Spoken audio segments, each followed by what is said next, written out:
Hello and welcome to Rulebreaker. Today we're going to take a look at how to play as the Winnu in Twilight Imperium 4th edition. The Winnu are these guys who feel like they own the galaxy. They love Mechatol Rex, and they are quite unusual in that they have a very unusual starting setup, which we'll just go through now. Starting technology is choose any one technology that has no prerequisites. So already you've kind of got a choice on your hands here. You've got Sardine Tools, Plasma Scoring, Anti-Mass Deflectors, or Neuromotivator to choose from at the start of the game. Let's just have a quick look at these four. Sardine Tools is when one or more of your units use production, reduce the combined cost of the produced units by 1, so 1 discount to all of your production. Plasma Scoring is when one or more of your units use bombardment or space cannon, one of those units may roll 1 additional die. So either your PDS units or your dreadnoughts get an additional die when they're rolling for hits.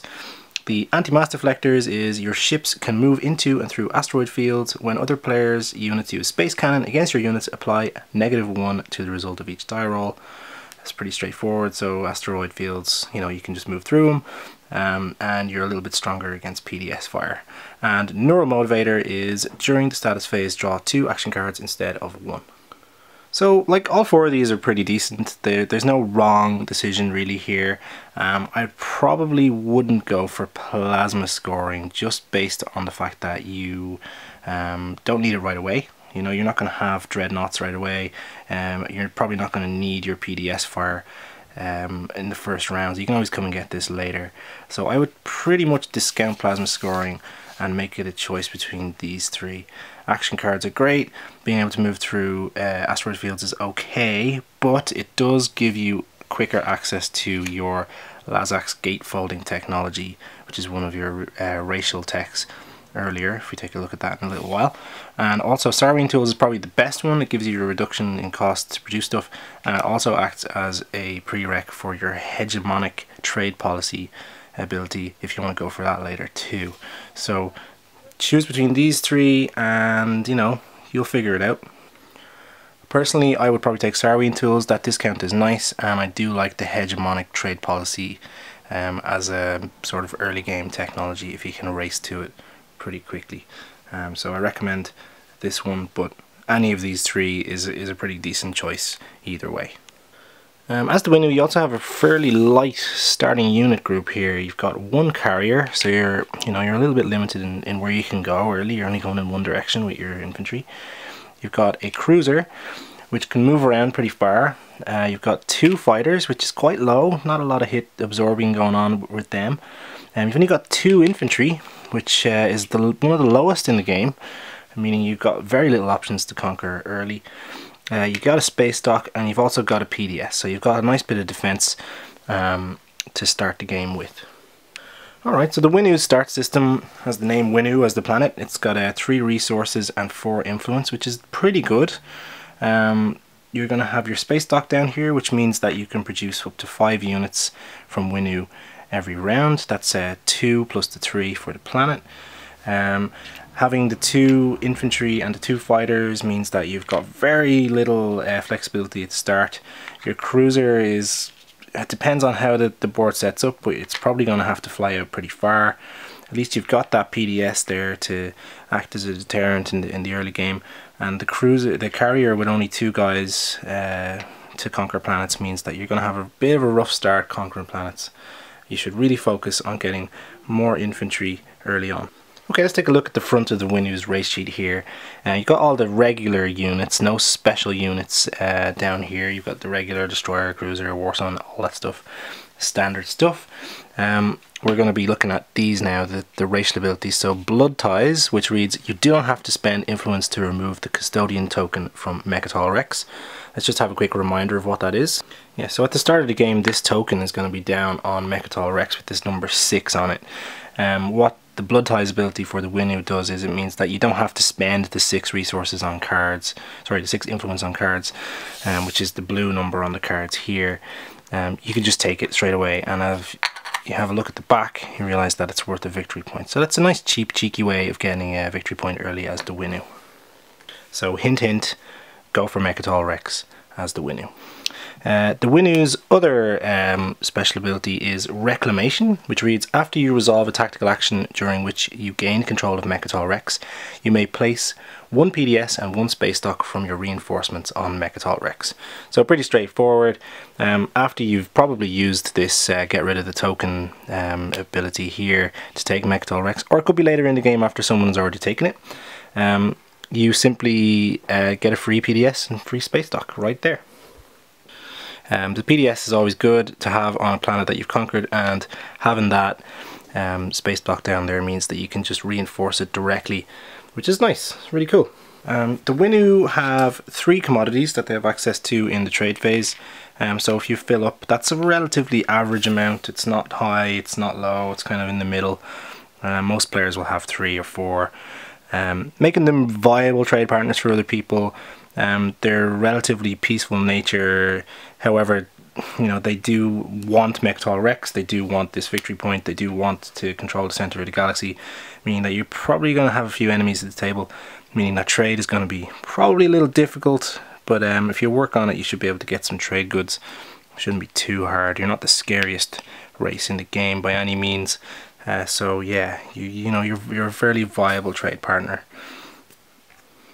The Winnu have a very fascinating flagship, the Salai Sai Corian. Yeah, this flagship is pretty cool. This is the unit that you'd use here. It costs 8, which is pretty standard. It has combat of 7, so it hits on 7. It moves for only 1 space at a time and has a capacity of 3, which is relatively low. It has sustained damage, meaning that it can take a hit without getting destroyed, but a second hit will destroy it completely.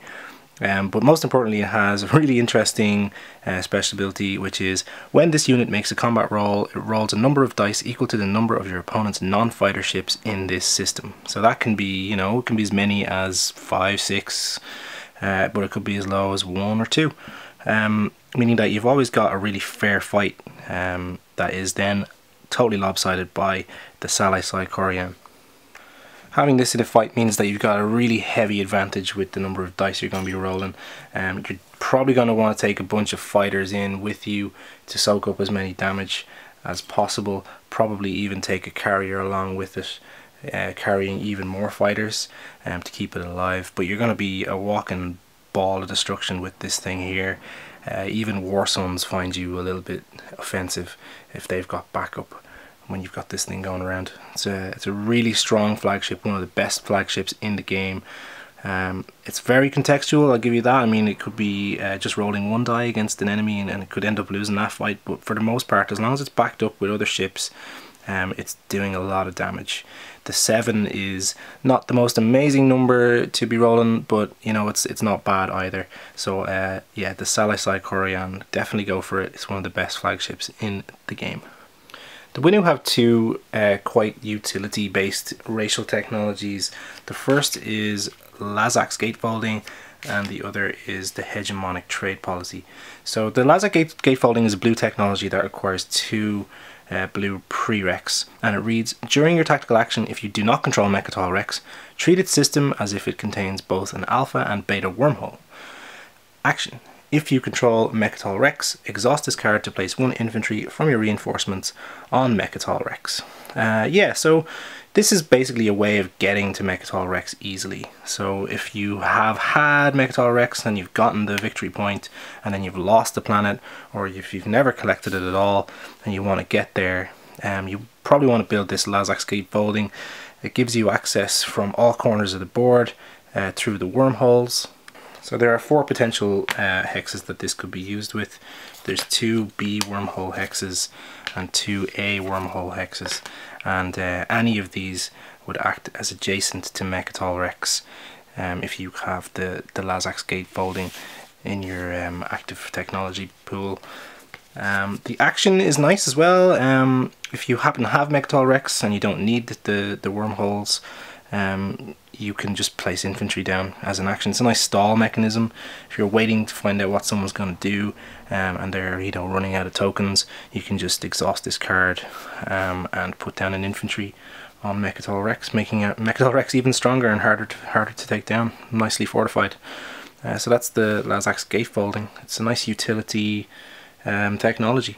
The other one, which is a little bit more exciting, is the Hegemonic trade policy. This is a yellow technology with 2 yellow prereqs, and it reads: exhaust this card when one or more of your units use production. Swap the resource and influence values of one planet you control until the end of the turn. Yeah, there are a few nice planets that have a high influence and low resource cost on them, like Torcan here, or Mir, which is a 0/4. But this card really is your Mechatol Rex card.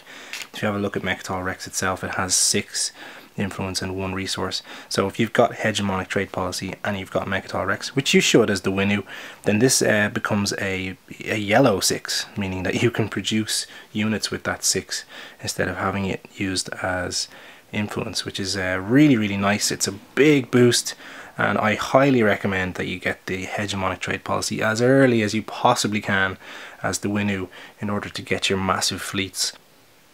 The Winnu have their own promissory note, just like every other race, that they can give to other players as a bit of a bargaining chip.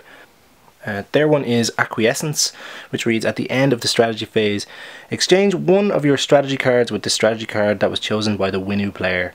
Then return this card to the Winnu player.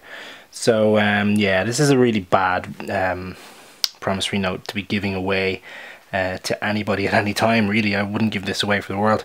If you're heading towards the end of the game and you want leadership to be first in order to score first, or if you want to take Imperial in order to score that extra victory point in order to get to 10 to win the game, somebody can switch it with you if they have your Acquiescence promissory note. So yeah, just don't even use it, really, to be honest. Just get rid of it. And that's kind of it for the Winnu. They love Mechatol Rex. Without it, they pretty much can't do anything. If you are not racing for Mechatol Rex as soon as possible as the Winnu, you're definitely doing something wrong. You want to get that token for the free victory point. That's going to make a big difference for you. You also want to get your stuff building on Mechatol Rex quickly after you've done the Reclamation, because you've got the PDS, you've got the space dock, you've got something there that you've conquered the planet with. Hopefully you've got your flagship, plonk it down on Mechatol Rex and just turtle down there and use that as your base of operations. And that's it really for them. They're very straightforward. They're quite fun, and they become this huge target for everybody else to try and hit. But if you can hunker down on Mechatol Rex and just keep scoring points, keep doing technology, keep building units, keep flipping the resources on Mechatol Rex to get 6, you're going to have a lot of fun as these guys. So go for the Hegemonic trade policy, and if you can do it as well, the Lazak's gatefolding is pretty good, but I would definitely go for the Hegemonic trade policy, especially if you've got Mechatol Rex early on. Go down that road and you can't really go wrong. I think they're one of the stronger races, to be honest, in TI4. They don't have a great reputation, but this aggressive Mechatol Rex controlling policy of theirs is really good. So I hope you have a great time playing as the Winnu in your game of TI4. Do come back to watch the rest of the series with us, and if you have any questions or comments, throw them down in the video there and I'll get back to you. This has been Rulebreaker, and thank you very much.